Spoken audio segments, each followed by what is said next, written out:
My name is Kathleen Densmore. I'm with Voices for Justice in Palestine, and along with Friends of the Mount Diablo Peace and Justice Center and the Peace Center itself, the three organizations bring you our program today, and the program is on Palestinian resistance. And it is really great to see so many people who want to learn about this, want to learn more about this, want to compare what we've heard and read about Hamas to what people who studied Hamas for years have to say about it. So thank you for coming, and at this point I'll turn it over to Rick. Okay, Rick. Hi everybody, my name is Rick Sterling, and today's event is also being sponsored by the Friends of the Mount Diablo Peace and Justice Center. And we're happy you're all here today. We're very happy to have with us today Helena Cobbin. Helena grew up in the UK, went to Oxford University, migrated to the Middle East, spent 7 years in Lebanon at a critical period, writing for various publications, Christian Science Monitor, doing reporting for the BBC, ABC, and other publications. She became very much aware of the Palestinian Resistance, because there's a huge Palestinian population in Lebanon, of course. And then later on, she went to Harvard on a research project which produced her authoritative book, The Palestine Liberation Organization. At some point along the way, she married her husband, William Quant, who is a professor at University of Virginia, and we're happy to have Bill with us today as well. Where is he? Oh, there he is. Okay. So happy to have Bill and also Helena's friend, Sana. So welcome to them to the Bay Area and to Walnut Creek.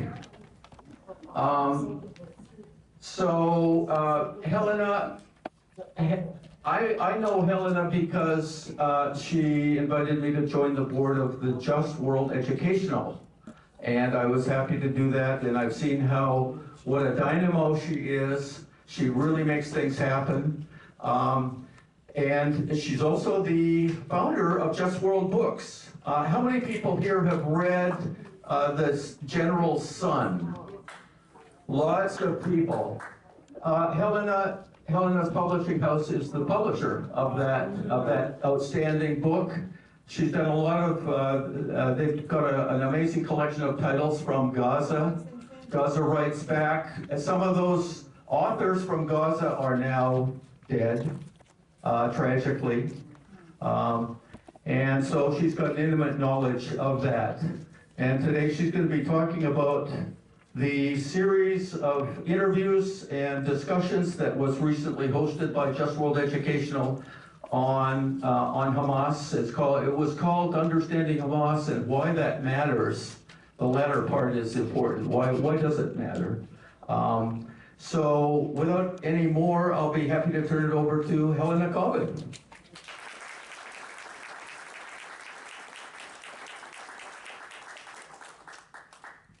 Thanks, Rick, and thank you to everybody on the various wonderful peace committees you have up here for inviting me. This is my second time at Rossmore, and first time I was talking about Ukraine and the need for a ceasefire in Ukraine, and now here I am talking about Gaza and the need for a ceasefire in Gaza. Rick did mention he made indirect mention of my friend Rifat Al-Arya, who was a professor of English literature at Gaza Islamic University, and it is the case that Rifat Al-Arya, whose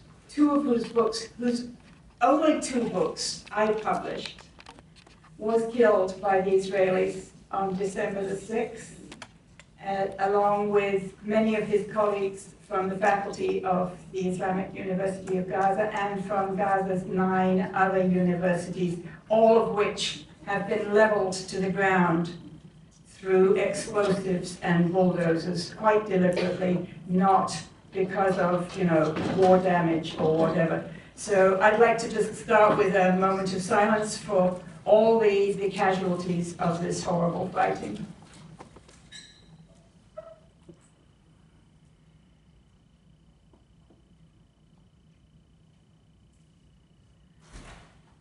So before we proceed further, I'm really happy to recommend and to have Rick here organize the showing of a very short video about Hamas that was made by my friend and colleague, Dr. Sarah Roy, who's done a lot of work on Gaza in particular, including what she calls the Israelis' de-development of Gaza. But she has also interviewed Hamas people, and as the daughter of 2 Holocaust survivors, she has really taken a remarkable journey and really taken up the challenge of speaking up for Palestinian rights. So this is a short video, and then I will get into my presentation.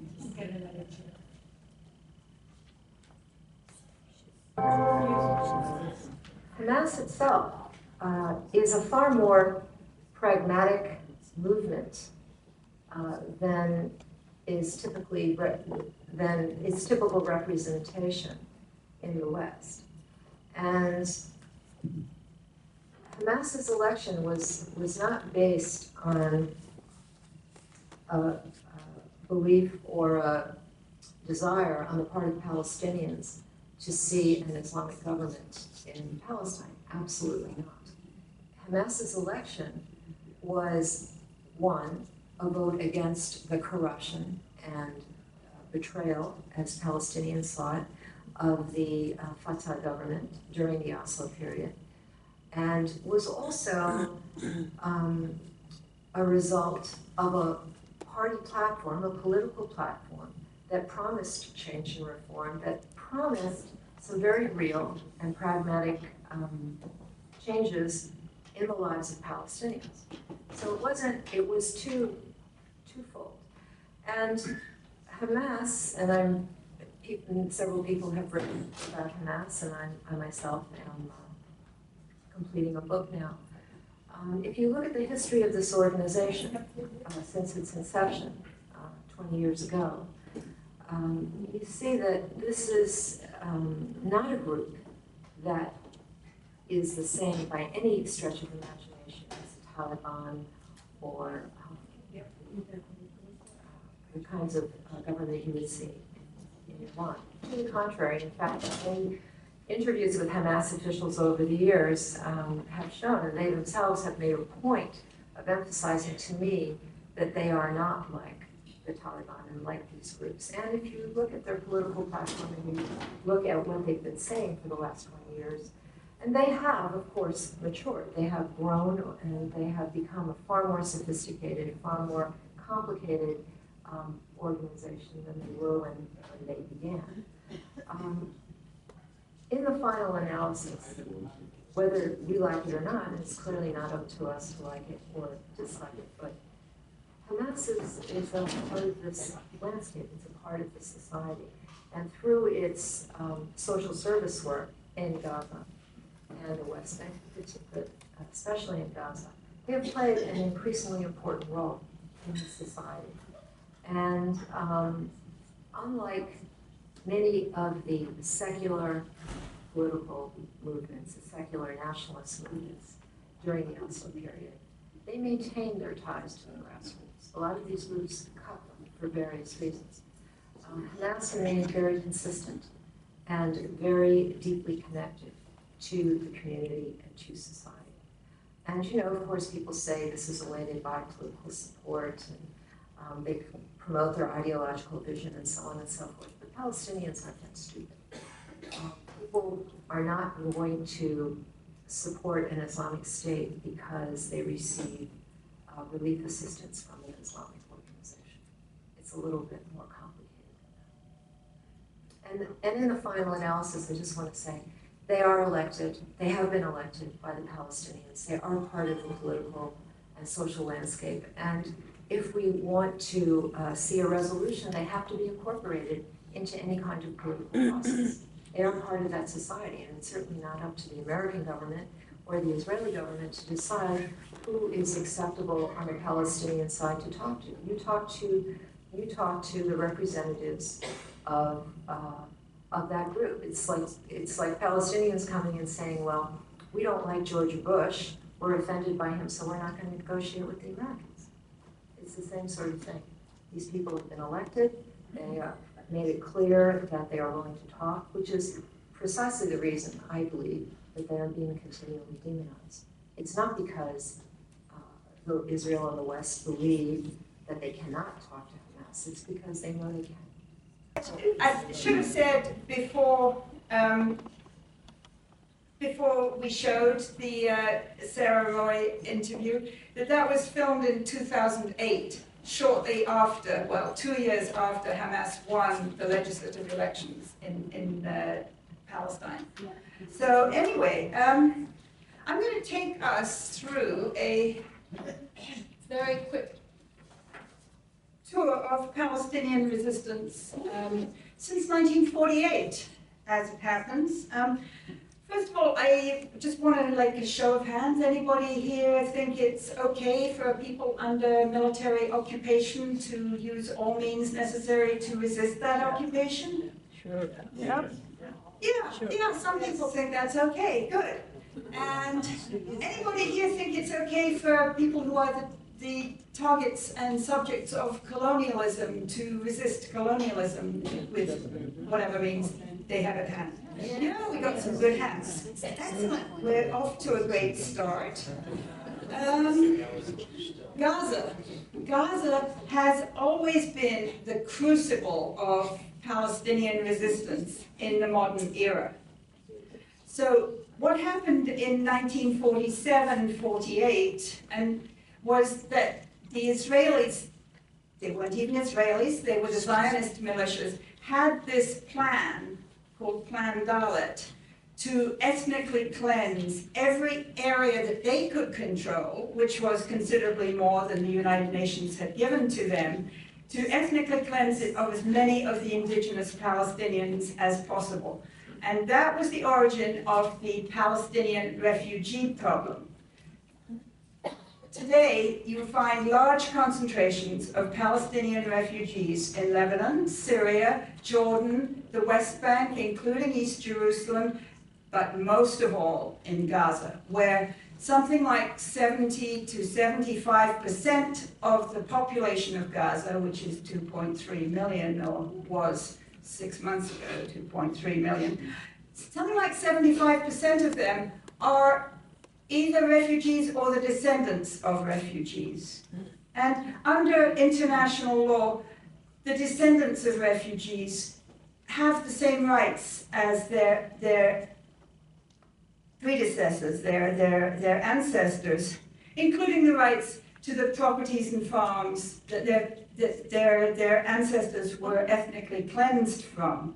And I just want to keep this kind of timing in mind, because in 1945, thank God, the scourge of Nazism was eliminated from Europe, and ever since then and until today, Jewish people and other people whose property was seized by the Nazis have been able to retrieve it and recover it. And you know, I have friends who have properties in Czechoslovakia, as it then was, now Czechia or whatever, you know, and they can go back to their properties. That was a resolution agreed upon in 1945, and yet the Palestinians who were chased out of their homes in 1947-48 have not been able to regain their homes and properties, real property, inside what is now 1948 Israel. So I think that's worth keeping in mind, because Gaza has this very intense concentration of refugees, much more than the West Bank, which is the other part of occupied Palestine. And those refugees from the late 40s through the 1950s were seething with desire to return to their homes and properties. And that was the origin, really, of the Palestinian guerrilla movement that arose in the late 1950s. And as it happens, I did write a book about this, and you can find the book. It's actually in the public domain, so you'll find the reference to it on the handout that I gave you. So I need to go through that whole thing. You can read it all online. Cambridge University Press did that to me, like they just put it in the public domain, and I'm no longer getting royalties. I don't know how that works. Anyway, that's all right. I'm glad it's out there. So, Gaza as an incubator for Fatah. So the main Palestinian resistance movement was called Fatah, which is an acronym, a reverse acronym for the movement of the Harakat al-Tahrir al-Palestiniya, the Palestinian Liberation Movement, but it's called Fatah. And that was headed for a long time by Yasser Arafat, and you'll find lots and lots of information about that in my book. So they started that in Gaza. They also, because there were so many refugees in Gaza, and they started to get really good education through the United Nations Relief and Works Agency and UNICEF. They started to get good jobs, well, jobs, jobs in the Gulf countries. So you've always found a lot of Palestinians in the Gulf countries, specifically Kuwait, United Arab Emirates, Qatar, Saudi Arabia. And Fatah, from the very beginning, had strong cells and roots in Kuwait and the United Arab Emirates and Qatar and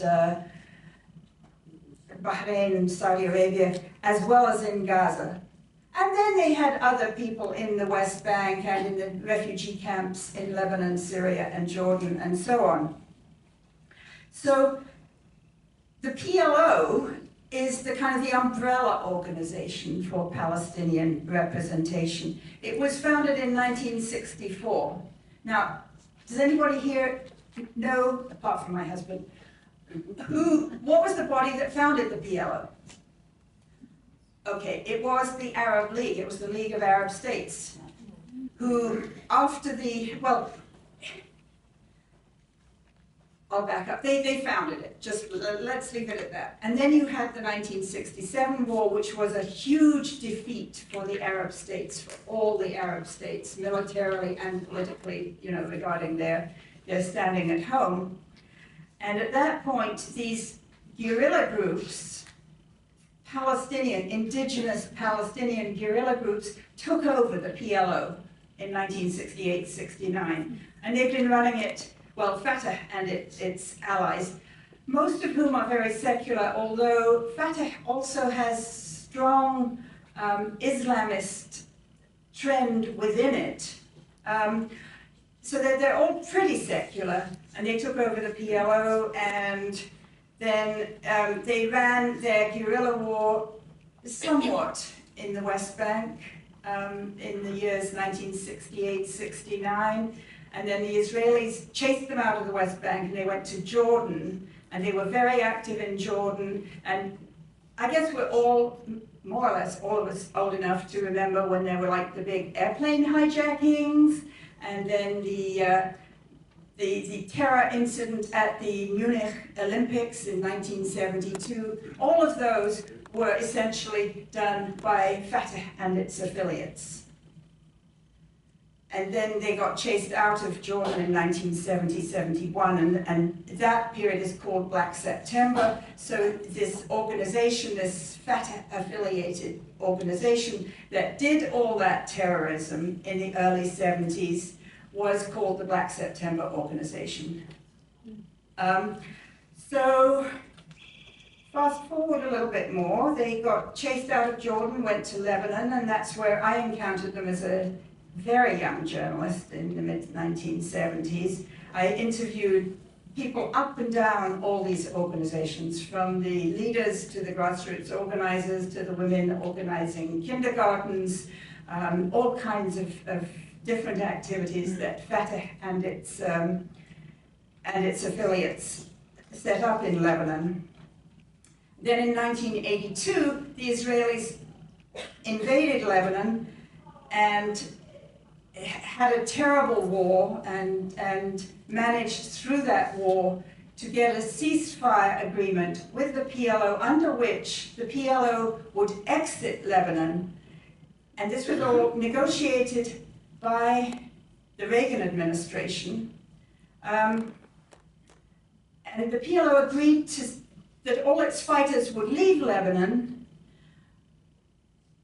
on the basis of a guarantee from President Reagan for the well-being of the Palestinian civilians left behind in Lebanon.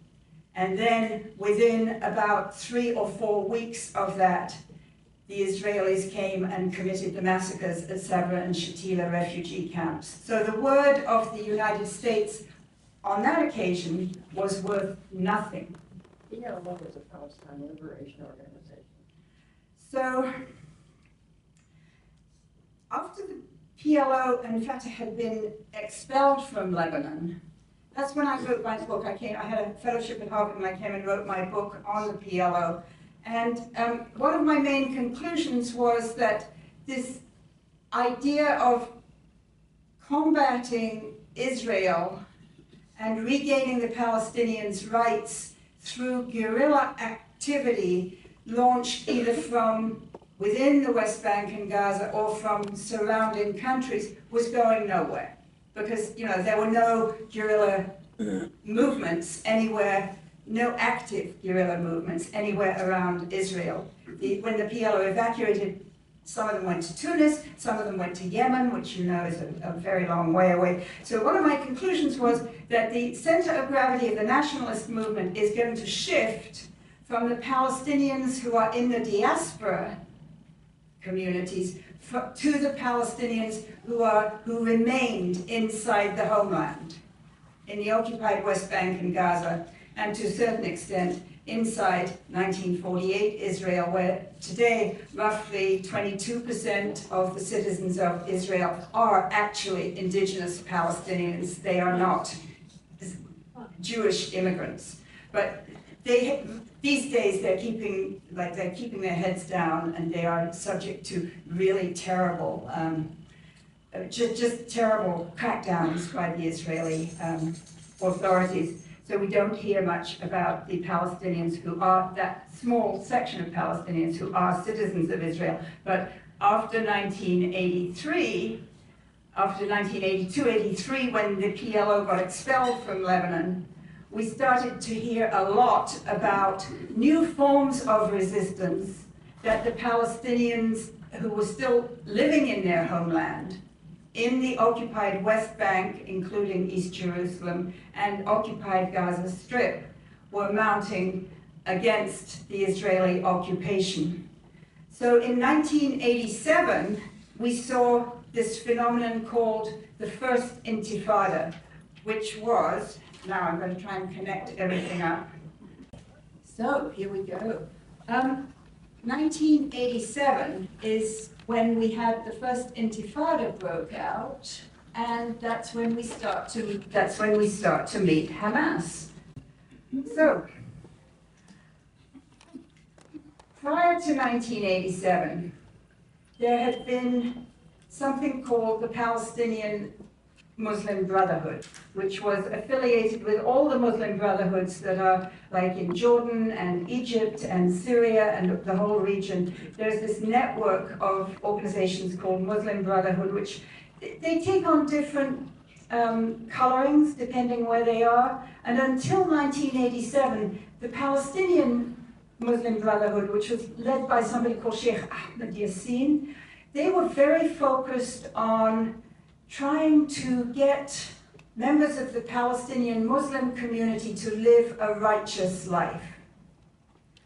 So, you know, I'm a Quaker, and I find this very familiar in Quakerism, and it's definitely maybe amongst Catholic orders of nuns and monks. Some of them just want to like live the righteous life, and some of them want to be out there and be active, you know?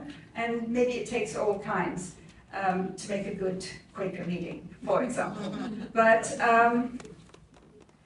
So from, let's say, the 1970s onward, the Palestinian Muslim Brotherhood was very focused on spreading the idea of living a righteous life and on building social service networks, all kinds of really rich grassroots social service networks.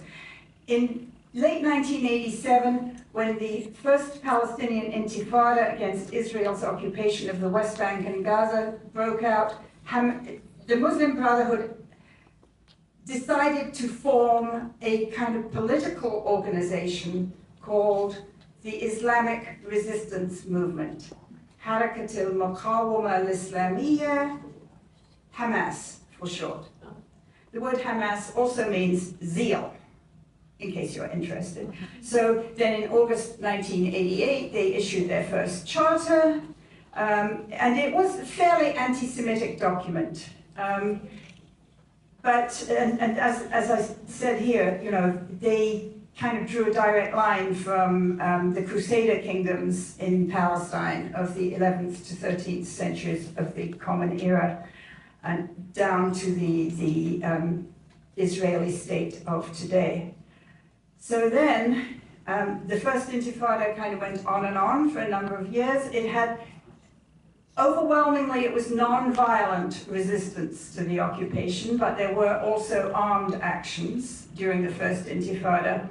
And then in September 1993, the PLO, led by Yasser Arafat, signed the Oslo Accords with Israel, which created the Palestinian Authority, which is now located, headquartered in Ramallah.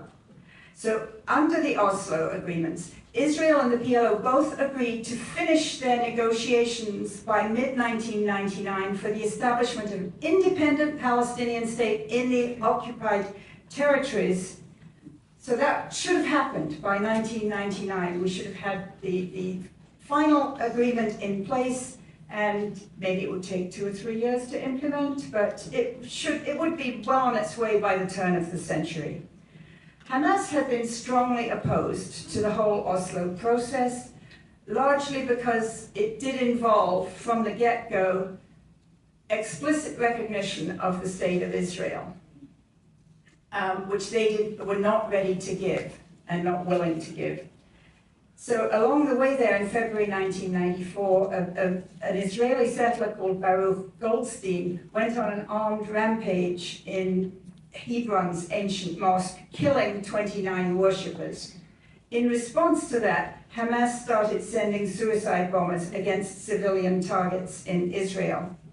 And at that time, Fatah helped Israel to crack down on Hamas. But I've got a lot of Israeli friends who remember that period of the Hamas suicide bombings.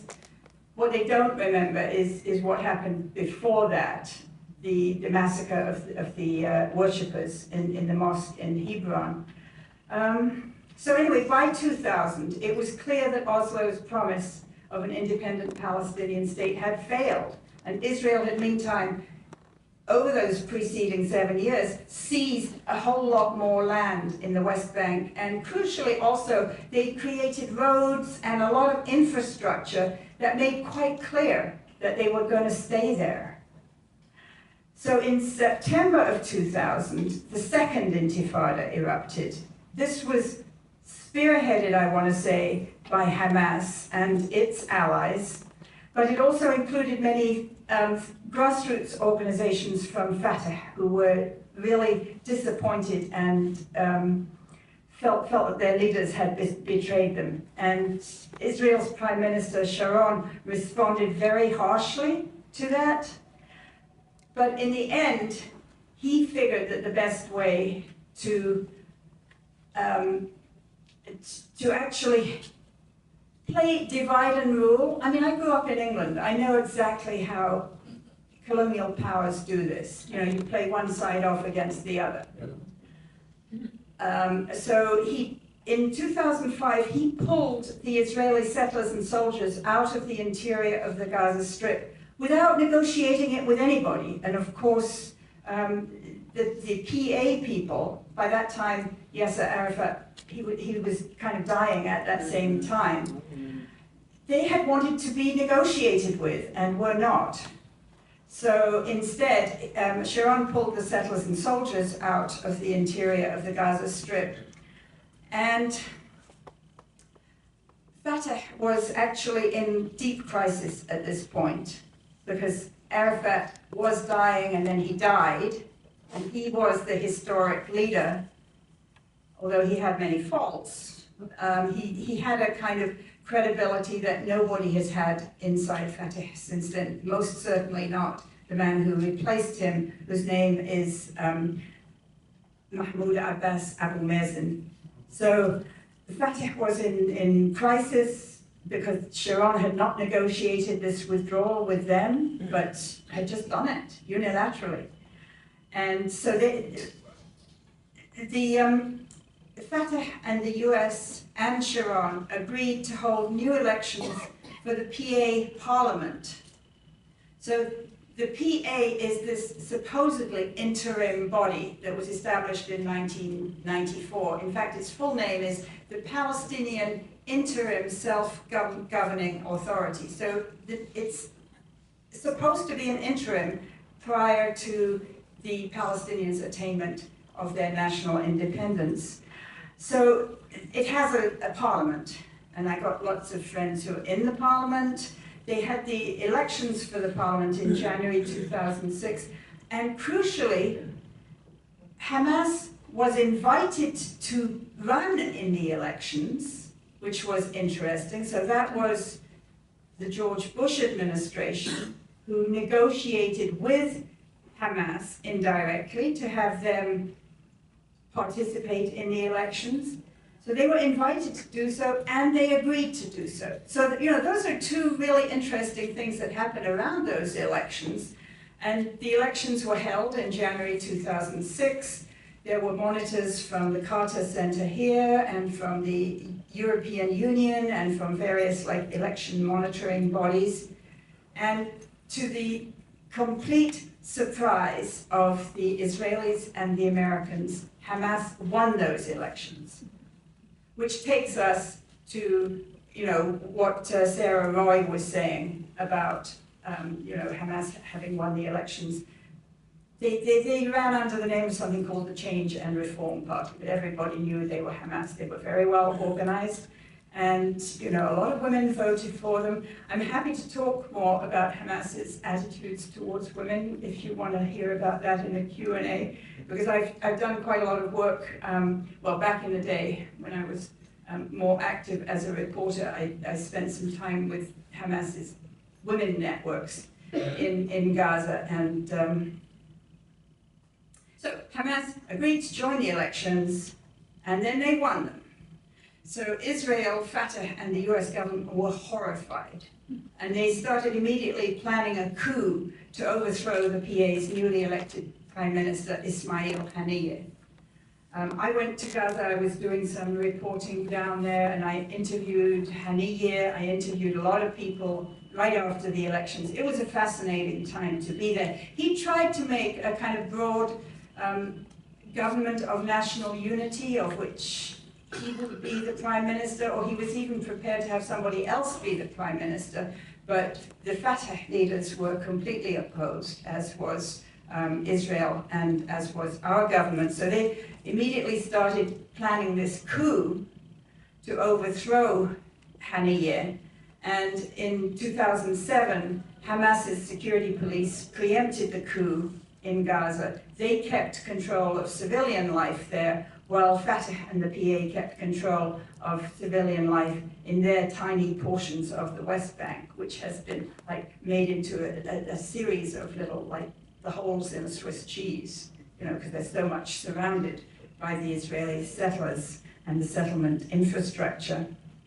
So that administrative split continues. And of course, successive Israeli governments, including the present one, have worked really super hard to try to keep that split going in pursuit of divide and rule. So in 2007, at that exact time that the split happened, Israel started its tough siege of Gaza. which has continued until now. So that is, gosh, how many years? 17 years. 17 years of very tight siege. And they've punctuated this with periodic harsh military assaults that they call, and I find this an obscene name, mowing the lawn.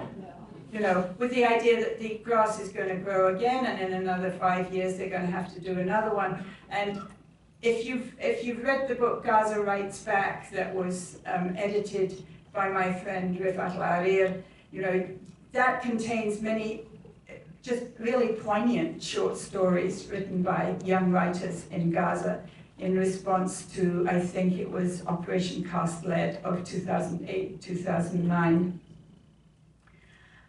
So we have these periodic assaults. Then in May 2017, the Hamas leaders adopted a new revised charter with some key changes from the 1988 version. It removed all anti-Semitic language. It was much more focused on Palestinian political issues and less focused on piety and religious issues. And it opened the door a tad toward accepting a two-state solution. It also stressed that Hamas is now quite separate from the Muslim Brotherhood. And the reason to do that is because in Egypt has the only land border with Gaza.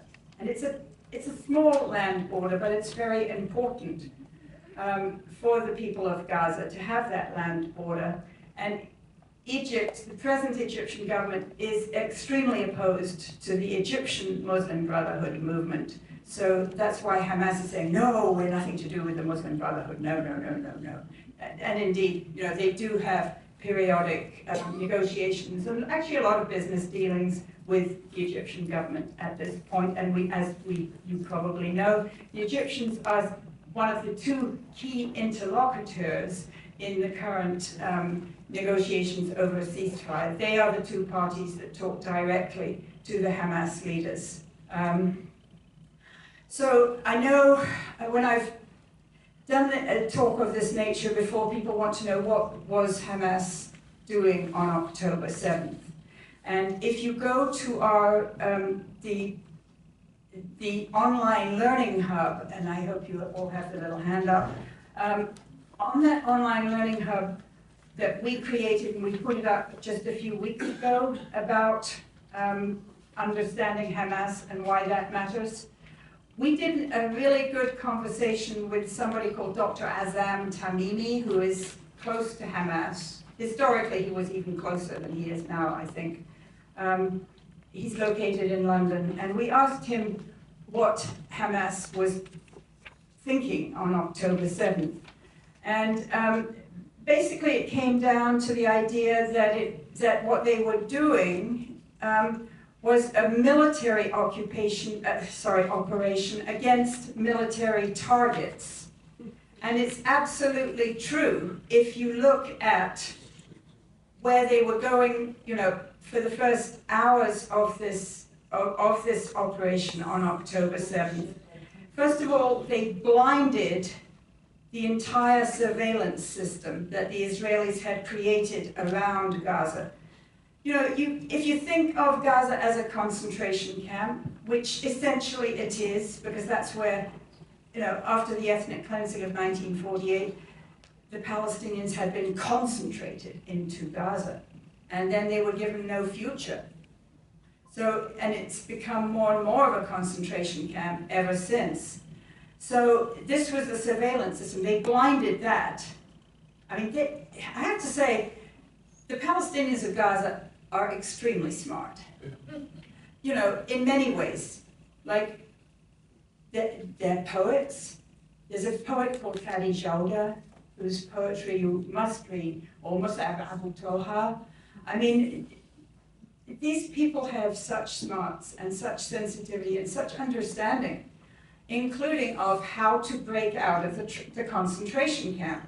So, first of all, they blinded the surveillance systems, and then they had learned how to go to the key military outposts around Gaza which they managed to conquer within very short time, like 3 or 4 hours, because the Israeli military they thought that the surveillance systems would keep the Palestinian militants of Gaza contained. And in fact, I have a friend who's written a book called Gaza Contained.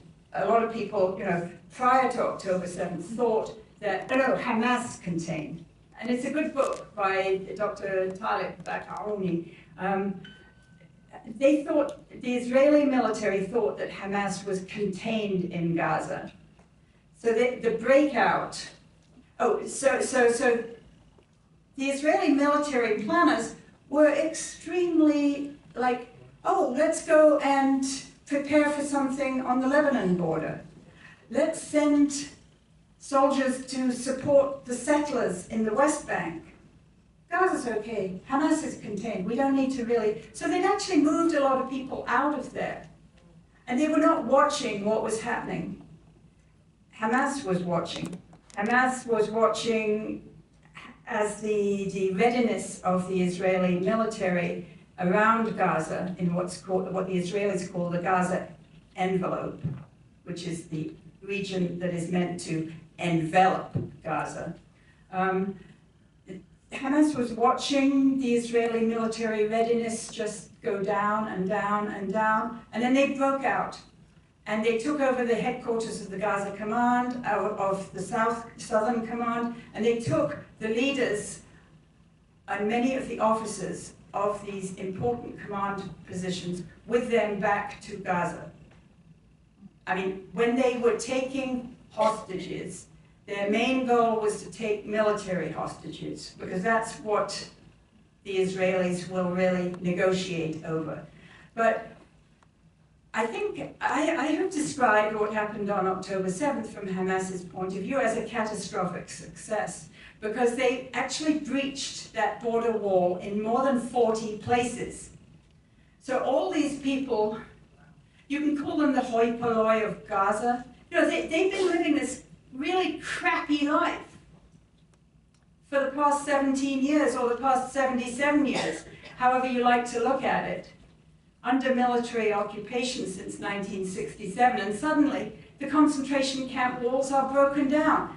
They rushed out, and you can see the successive waves, how first of all it was the very organized and disciplined Hamas, Islamic Jihad, Popular Front, people coming out on paragliders, on motor scooters, organized groups going directly to their military target, seizing the military target, taking the military people back to Gaza. And then you see, the hoi polloi of Gaza coming out with their pickup trucks and they did a lot of looting. They knew that one of the orders of the day was to capture hostages, so they captured whoever, let's take hostages. They were very undisciplined. And so as a result, of the hostages who are in Gaza now, the women, most of the women who were not military women, and nearly all of the children were released in the hostage exchange of late November, which was negotiated between Israel and Hamas, with the mediation of Egypt, Qatar, and the United States, and which was successful. It actually resulted in the freeing of 105 Israeli hostages. And then the ceasefire broke down, and since then, the Israeli government has not wanted to have another ceasefire because they have just been intent on leveling the whole of Gaza and starving its people in what is clearly a deliberate campaign of starvation. So I think I'm going to leave it there, except I have one bar graph I want to show you, which I find really interesting. Yeah, This was an opinion poll taken, it's a periodic opinion poll taken every 3 months by this organization based in Ramallah called the Palestinian Center for Policy and Survey Research. So these are 2 of the 3 of their regular opinion surveys, and I just found this couple of, about a month ago. And if you look over on the right, is the opinion, so the question is, now I will ask you about several Palestinian actors and whether you are satisfied or dissatisfied with their performance in the current war, and these are the figures for satisfied. Over on the left you have the total between the West Bank and Gaza, then you have the West Bank, and then over on the right you have the Gaza numbers. So in early December, 52% were satisfied with the performance of Hamas, which is blue. And in early March, that had gone up to 62%. So to me, this is fascinating. And then the numbers for Fatah and President Abbas are the gray and the yellow, much lower. So it's fascinating because I've seen interviews with Israeli strategic specialists who say, it's a pity what we are forced to do to the civilians in Gaza and to the civilian infrastructure. We can have normal lighting now. It's a pity what we're forced to do, but the goal is that when the Palestinians, like when the Gaza Palestinians are able to go back and see the ruins of their homes, the ruins of their schools, of their hospitals, their bakeries, when they go back and see the level of ruination, that they will turn away from Hamas. And between December and March, the exact opposite happened. Because the Palestinians of Gaza, as Sarah Roy said, they're not stupid. They know who's been destroying the schools and the hospitals and the universities and the bakeries and the homes that carry them, the memories of whole families. Yeah. So I'll just leave it by saying that it's really important for us as Americans to understand the history of Hamas, the position of Hamas within the Palestinian resistance movement, and to understand that the Palestinian resistance movement has a lot of different strands in it, but a very important one is Hamas. So that's it.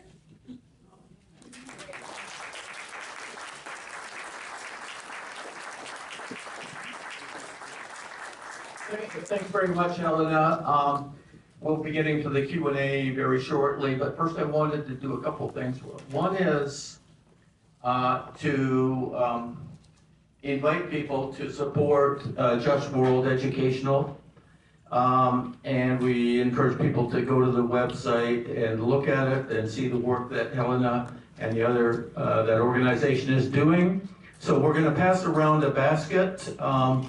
And we've got somebody on this side, and I think Dottie, could you pass around the back, or yeah, Dottie or Bob on that side over there. And also, yeah, maybe on that side there, Bob, please. And please go to the website and look at the depth of the material there, and also consider making a donation online if you support the work and you support what Helena is doing. The other thing that we're going to do today, and we're trying to combine a little bit of, this is mostly an educational event, of course, for Ross Moore and other friends, but we also want to sometimes encourage people to do some action. So we've got an open letter, a petition that's going to our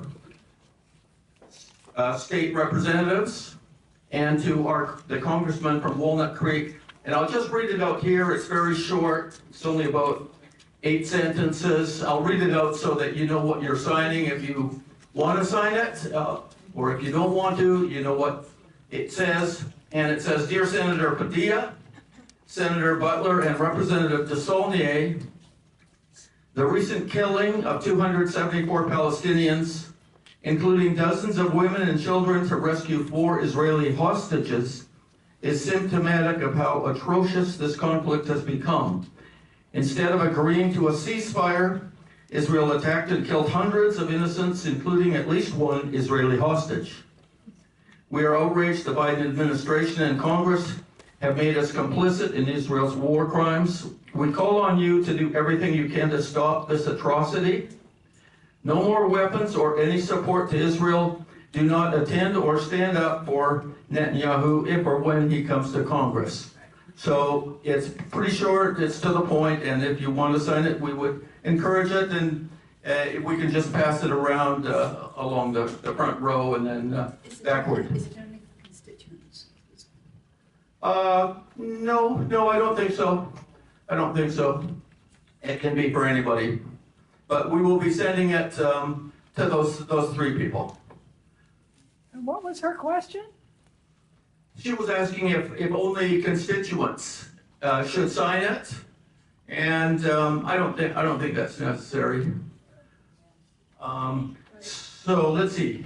I think on to Q&A, and I'll turn it back over to Kathleen. Okay, Q&A, how we thought we would do this. Well, we thought we would try to get in as many questions as possible. So, and all questions are fine, so don't think, I don't know enough to ask a good question. Whatever question you have, please ask. We'd like to get in as many as possible. So a short, concise question is best. Those are most welcome. Now, if you have a question, but you'd like to preface it with a statement, that's often the case, that is fine. We can learn from statements from you as well. The only restriction is you need to keep the statement within 2 minutes. Okay? So this is a good brain exercise, nice and concise thinking. Your 2 statements and then bam, a question. If you go on, you'll be cut off. Hopefully politely, but we do that so everybody can get a chance. Okay, so if I could see hands, and why don't we start right here in the front row and speak right into the mic, please. I don't know if I get 2 questions, but maybe one is, why doesn't Hamas release the other hostages as a goodwill gesture? And the other is, well, what next? How can there be, is the 2-state solution the best thing? I don't understand. Very concise. So why doesn't Hamas release the other hostages? Because there are, more than 8,000 Palestinian political prisoners in Israeli jails. So the goal of, one of the major goals of the October 7th operation was to take military people as hostages. Those are held. Those military, including the very high-level military hostages, are probably held very close to the Hamas leaders, and they're not going to be released absent a very broad release agreement that includes the thousands of Palestinians who are held, many of them without trial, in Israeli prisons. And you have to also remember that hundreds, possibly thousands of Gaza men, predominantly, have been picked up off the streets and are being held in horrible situations in this place called Sede Tomam. So there has to be an exchange. But the other part of this is what happens to the governance of Gaza and the rebuilding of Gaza after all this intentionally directed Israeli destruction in Gaza. This is not like the previous mowing the lawn operations, after which, there was a ceasefire, and then the Palestinians of Gaza got back to, running their schools and their universities, their bakeries, their businesses. And there was some rebuilding was needed, but it was affordable. And actually, the Europeans and Japanese, and to a certain extent maybe our government, came in with aid to rebuild portions of Gaza, certainly Arab states did. And all that rebuilding material had to go in through Israel, and Israeli contracting companies made a huge amount of money out of it. So that's one thing. But this time the task is very, very much larger. It's exponentially larger to rebuild the whole of the infrastructure of the Gaza Strip. And no Palestinian that I know would be happy to have the same arrangement of like the aid going in through Israel and Israeli companies and middlemen making a lot of money out of it. So from that point of view, you know, the rebuilding will be huge. It has to be done not under Israeli control. It has to be done under the control of the United Nations. And one thing that I've been writing since November is that this will actually constitute the end of Israel's not 77, how old is the 57-year-old occupation of the Gaza Strip. Because, you know, if you can have it happen under UN control, that's very different from American control, by the way. Then Israel's stranglehold over Gaza can end. Gaza, was historically in antiquity and indeed until 1967 well known for its port. Prior to 1967, the whole of the Gaza was the whole of the Gaza Strip was a free trade area for Egypt, and economically bustling. So the port, once you can have the end of Israel's control of the maritime border, then Gaza can be reopened to the world. That's in a nutshell. Of course, there are still massive questions about the West Bank, including East Jerusalem. Thank you. Okay, one more question this side of the room, and then we'll take two from that side of the room. As a quaker, I'm wondering if you mentioned that there had been a nonviolent movement at one point, and I'm wondering if you think that could have been viable.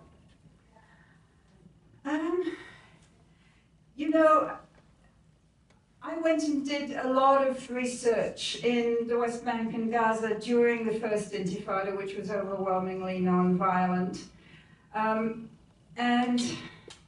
it was very inspiring to see, people try to create like community networks for agriculture or for medical relief, and to, just not use Israeli military services for anything, and they suffered very badly from it. What it resulted in was Oslo, which in most Palestinians now think that the Oslo Accords was just a betrayal of their national movement. So you could say that, let me see you. you could say that nonviolent, when you talk to a lot of Palestinians about nonviolent resistance, they kind of say, well, we tried that and it ended up in Oslo, so it was no use.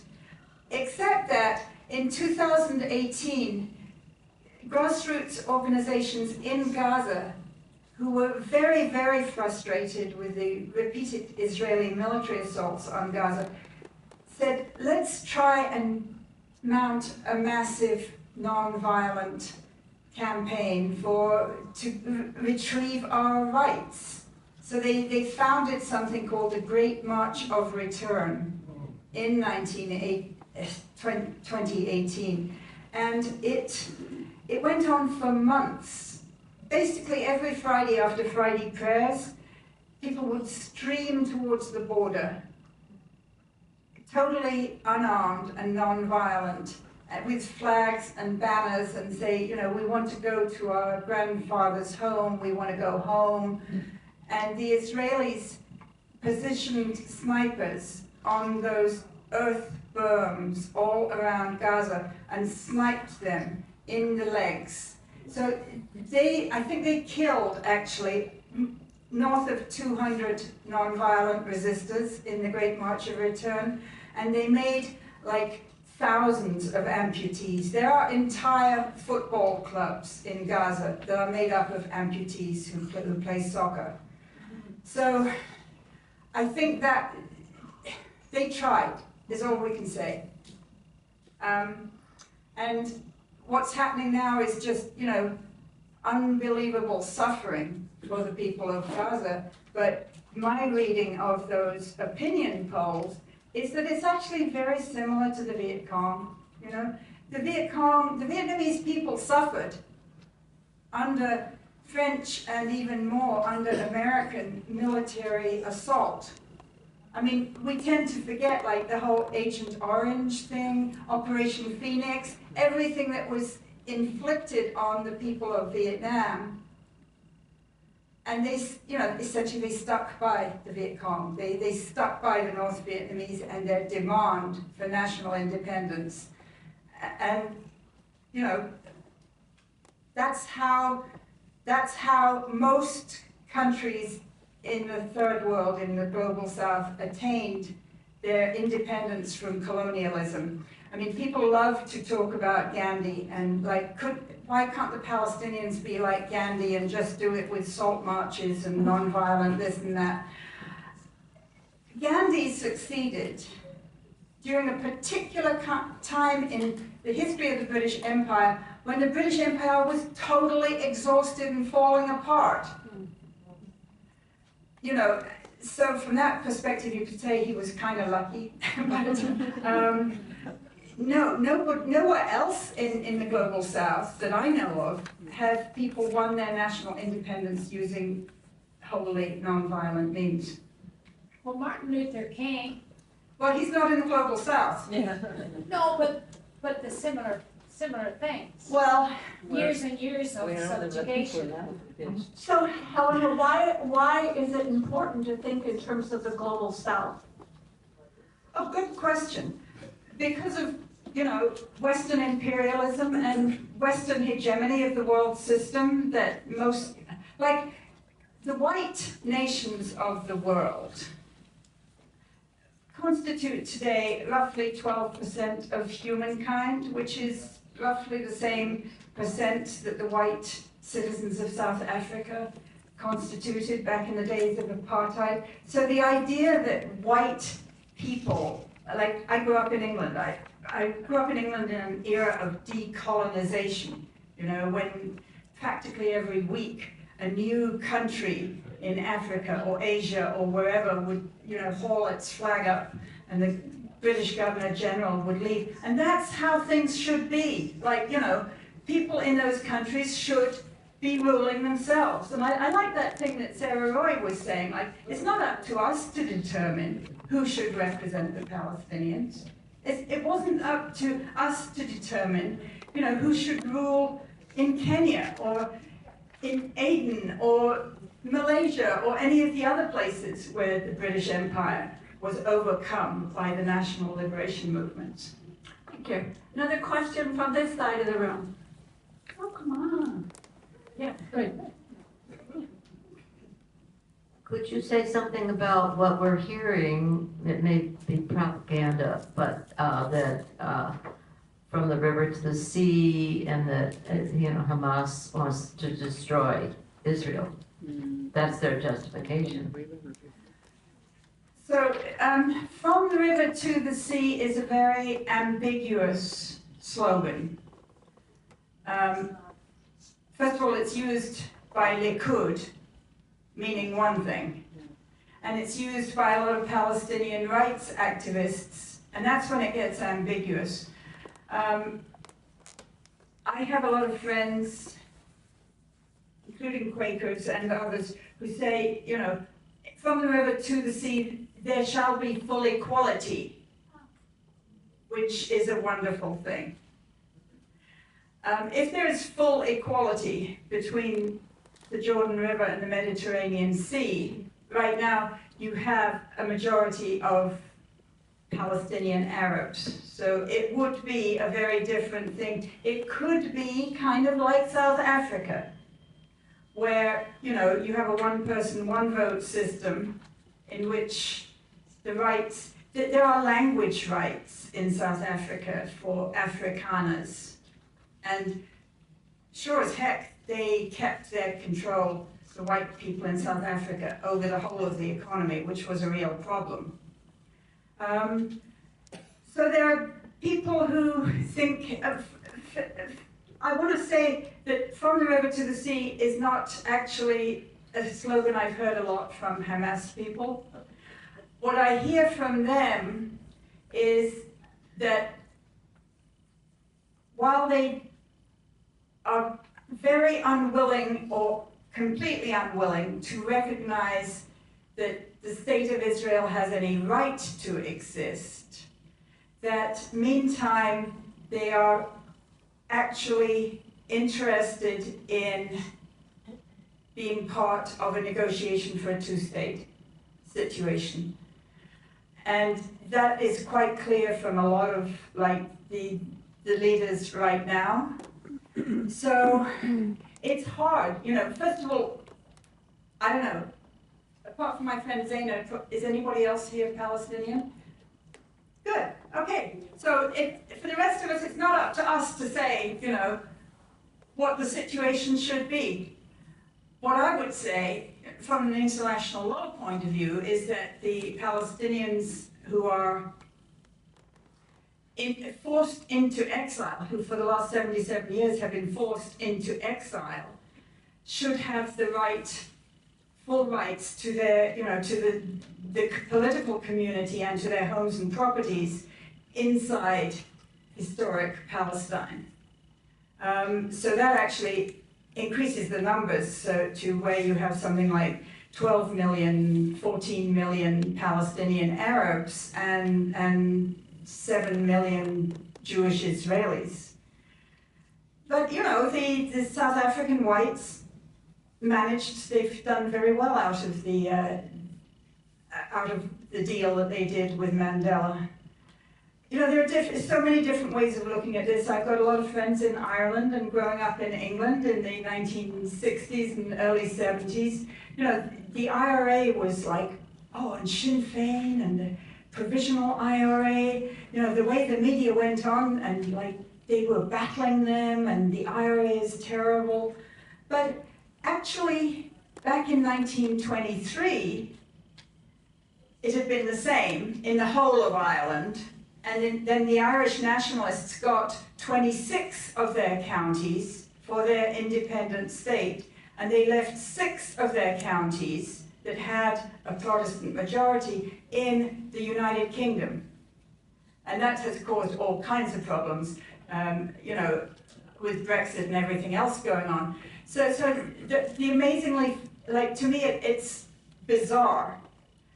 I don't know how many of you know this, but the current Prime Minister of the Northern Ireland government, which is part of the United Kingdom, is a member of Sinn Féin. So go figure, over time, even if you accept just your 26 counties of your 32 counties, maybe through the democratic process, you get something that is more like what you want. So I can't advise Palestinians. They have to live with this, they have to deal with it. But there are all kinds of potential ways forward. What I would note, since my real focus is global politics, is that the traction in international diplomacy these days is for a robust two-state solution. If you look at any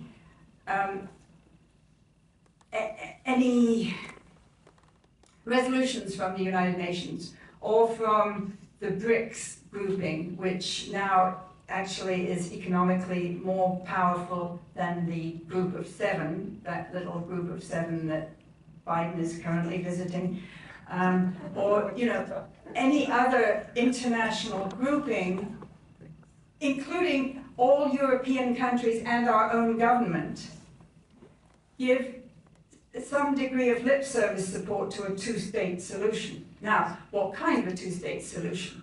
Our government happened, under Trump, to recognize Israel's annexation of East Jerusalem quite in contravention of international law. When Joe Biden got elected, what did he do? Did he immediately rescind that recognition? No. So our country is like a major international scofflaw on this issue. I don't think any other country in the world, maybe Vanuatu or one of these like tiny little places in the Pacific, recognizes Israel's annexation of Jerusalem and of Syrian Golan. But if you're going to have a robust two-state solution, then you go back to the pre-1967 borders. The settlers in Israel will be the main obstacle to that. And these are very violent, very nasty, very greedy people. So, somebody's going to have to deal with them. And they are now, and they will continue to be, the major problem. Thank you. Here's a question right here. Well, I guess you just answered my question. What is the two-state solution going to look like with all these settlements in the West Bank? What would it look like for you? Well, like I said, it's not up to me. No, what is the possibility? Are you going to push all the settlers out of there? Yeah, once the... Pull down the walls? Yes, absolutely pull down the walls.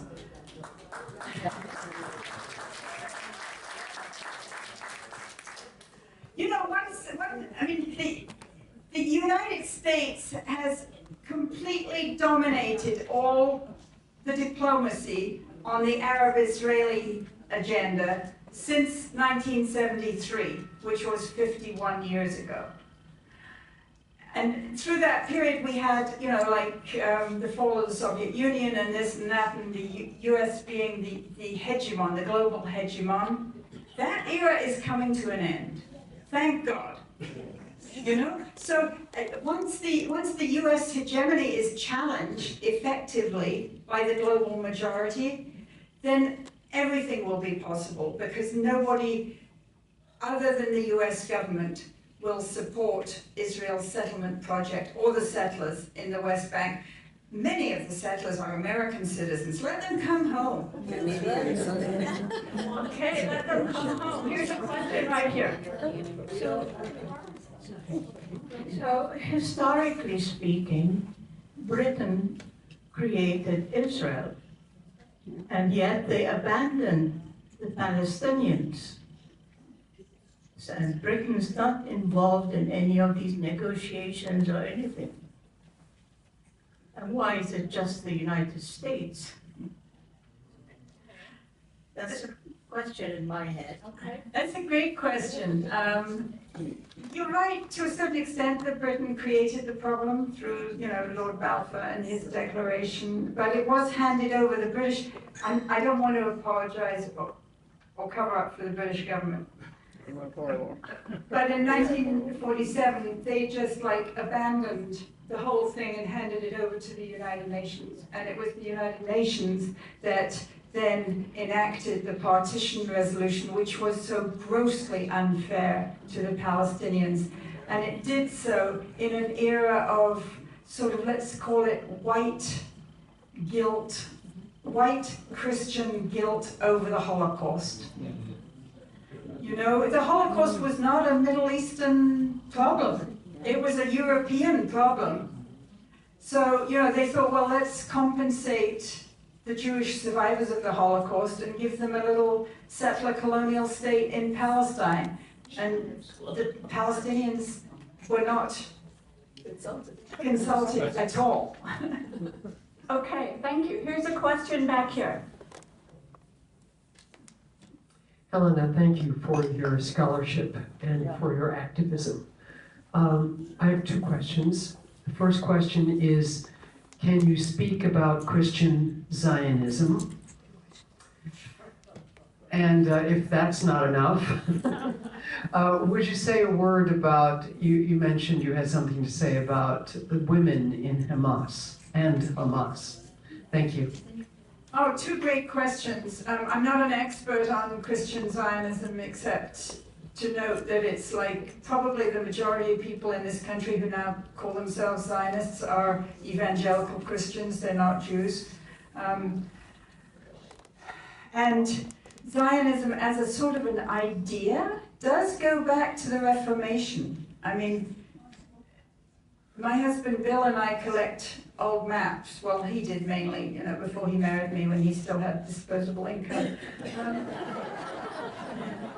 And some of these maps, you know, from the time of the Protestant Reformation, show like, you know, the land of Abraham the patriarch, and, you know, tracing where he went, and they're fixated on maps of Palestine.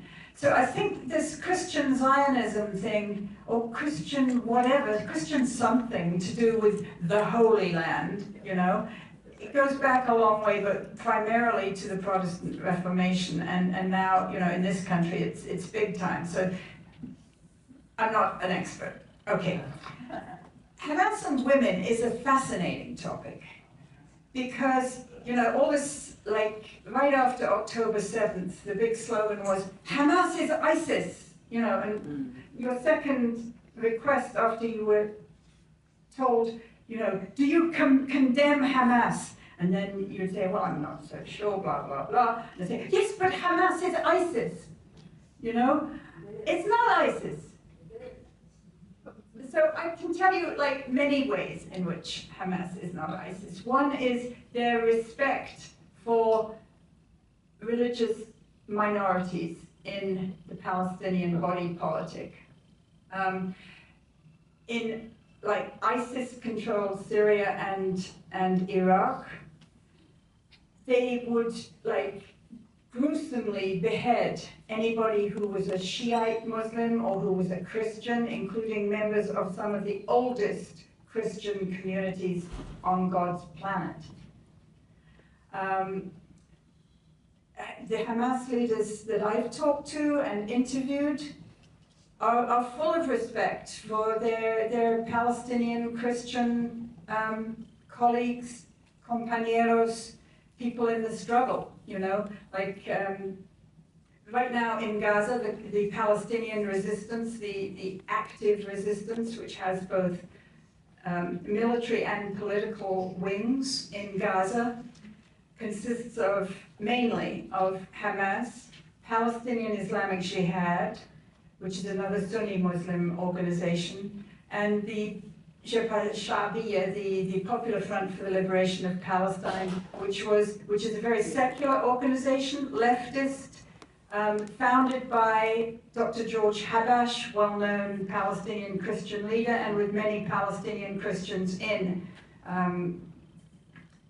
the PFLP. So, you know, that's one way in which Hamas is very different from ISIS. Another is in their view of the role of women in society. So, you know, I have spoken at think tanks in Gaza that were kind of Hamas affiliated, lots of young women in the audience and on the panel. The contributors to, I mean, these are not Hamas people, but this is like the Islamic University of Gaza, which was founded by Sheikh Ahmed Yassin. Very strong programs for women's education, and including, you know, doctors and teachers, business people, all kinds of, like, women in the professions. When they had the elections in 2006, 4 of their Hamas parliamentary candidates were women. I interviewed 2 of them. One of them I thought was tremendous. I mean, she and I were like, we could have yacked away for hours and hours about how you do kind of grassroots organizing things. So, in a conservative Muslim society, if you want to persuade, let's say, fathers and older brothers that it's okay for your daughter or sister to go to a university or to get a job in commerce or in journalism or in a hospital, you can reassure those male authority figures better if you insist that the woman be covered. And, you know, if you go to Gaza, the vast majority of women there are covered, like the hijab over the head, and very few of them wear what the ISIS women have to wear, which essentially is like a kind of a COVID mask, you know, and you just see them, their eyes poking through. Some of the Hamas women are a little super pious from my perspective and wear this like little thing over their mouth and nose and insist on putting on gloves when they go out, which is weird.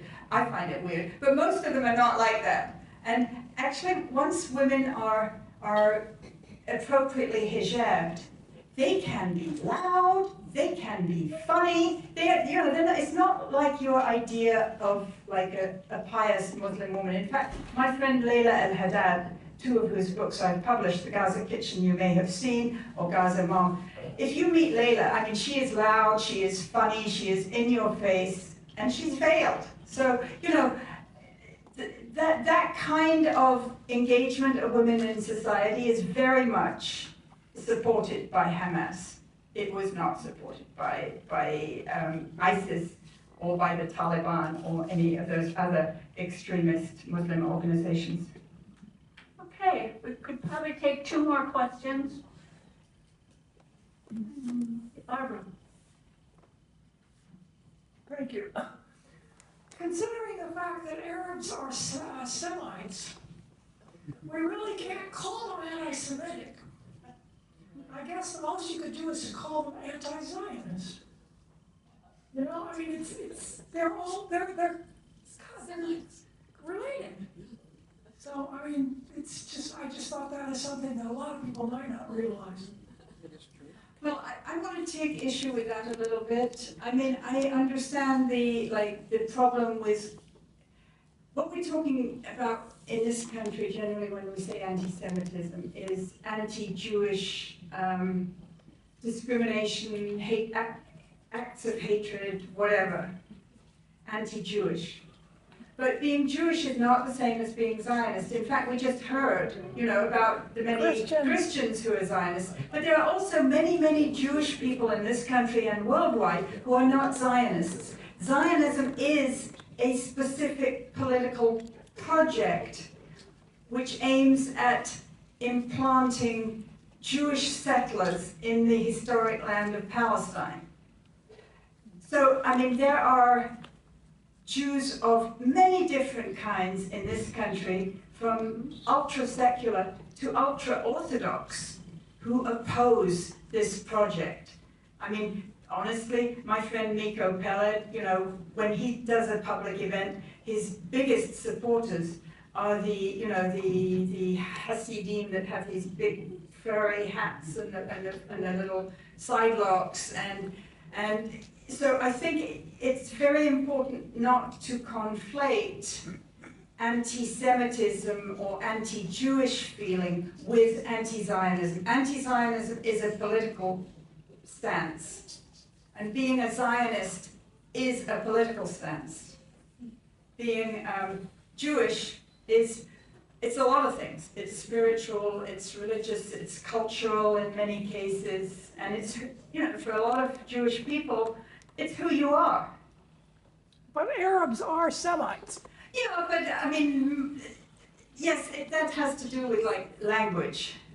But I think the Semitic languages, you know, which are different from Indo-European languages and Magyar languages and whatever.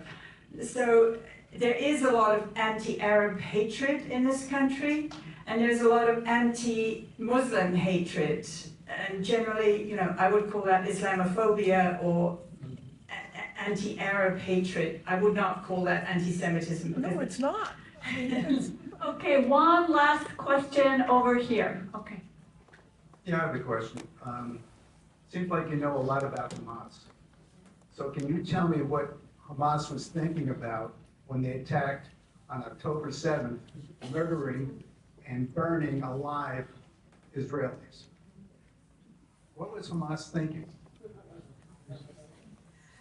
As I think I was trying to explain, there were a lot of people who participated in the breakout from the Gaza concentration camp who were not Hamas, who were not part of the disciplined, organized military action. And including the fact that many of the people who took hostages, they were private families in Gaza, which is why, you know, for a lot of those hostages who were civilians who were taken from the Nova, whatever, music festival, they were taken by just regular Gaza people, not by Hamas. So you asked about burning and what else did you say? Raping. Well, I don't think you said that the first time, but I know there is a lot of, let's call it propaganda that has been generated by the Israelis to accuse Hamas of mass rapes and of planning mass rapes and of deliberately burning people inside their houses. I don't know, do you read Haaretz newspaper in English or in, I mean, Haaretz has actually... There's a documentary on what happened there. If you watched it, you would know that what you're saying is true. They actually did shoot women in the genitalia. Okay, do you know the name of that documentary? Because we always talk about sources. The other thing is, so if you're telling me these citizens in Gaza have these hostages, and it's not Hamas, why don't they return the hostages? So what happened in November during the ceasefire and the exchange of hostages for Palestinian captives, that was very successful for 7 days. It was originally going to be four days, and then they extended it by a further 2 days, and then a further 1 day, so it was 7 days. 105 Israelis were released. Hamas went to extraordinary lengths to locate these people who were all non-combatants and who had not been taken by Hamas. Hamas had to go out through the communities and find where these people were.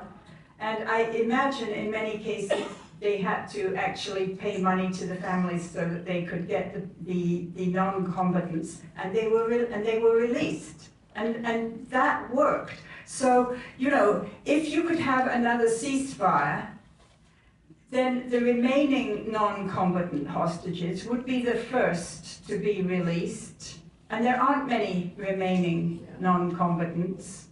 Most of the ones who are currently held were military people, and they're held overwhelmingly by Hamas and by Islamic Jihad, and a few of them perhaps by the Popular Front. So, you know, let's just work for that ceasefire and for everything that needs to go with it, so that the Israelis who are denied their freedom and the Palestinians who are denied not just freedom, but also life and livelihood and a safe home, so that all of that can be made whole again, which will be huge. And, you know, I know the Israeli propaganda machine has been, I mean, I've worked in journalism for 50 years, I don't know. They have a very sophisticated propaganda machine, and they put together all these, like Joe Biden will stand up and say, I've seen videos or pictures of the 40 beheaded babies. Nobody has found evidence of even one beheaded baby. Then, what's her name, Sheryl Sandberg comes up and says, you know, I've seen the evidence about the mass rapes. The UN rapporteur woman, Camilla, has looked at the evidence. She has not found the evidence. But meantime, the Israeli propaganda machine has been working overtime to try to persuade people around the world, including here in the United States, that all these atrocities, number one, took place, and number two, were committed, that's wrong, were committed by Hamas. So there were some horrible casualties during the fighting in which the Israeli military sent tanks and Apache helicopters to combat the Hamas fighters in some of these little military outposts. And there were some horrible civilian casualties, including by burning. But it's absolutely not established who did the burning, and it's much more likely to have been Apache helicopters and Israeli tank rounds than it was to have been very lightly armed Hamas fighters. So it's all tragic. I wouldn't use a much ruder word, but I'm not going to. Okay, before we thank Helena, two things. Helena referred to the educational hub, the project of understanding Hamas and why that matters. 5 different people are interviewed, and if you go into that website, you can either listen to the interviews or you can read the transcripts. I read the transcripts. I couldn't put them down. It was like a good book that I just didn't want to put down. So if you're interested in knowing more and understanding better Hamas, I strongly recommend you read those or listen to those interviews. Second, if a number of people asked about, well, what on earth could happen after a permanent ceasefire? If you're interested in that, July 9th at 4 o'clock in the Dollar Clubhouse, Voices for Justice in Palestine is going to have a speaker and talk about something like what happens after a ceasefire. So July 9th, it'll be in the paper. Now, let's give Helena a big thank you.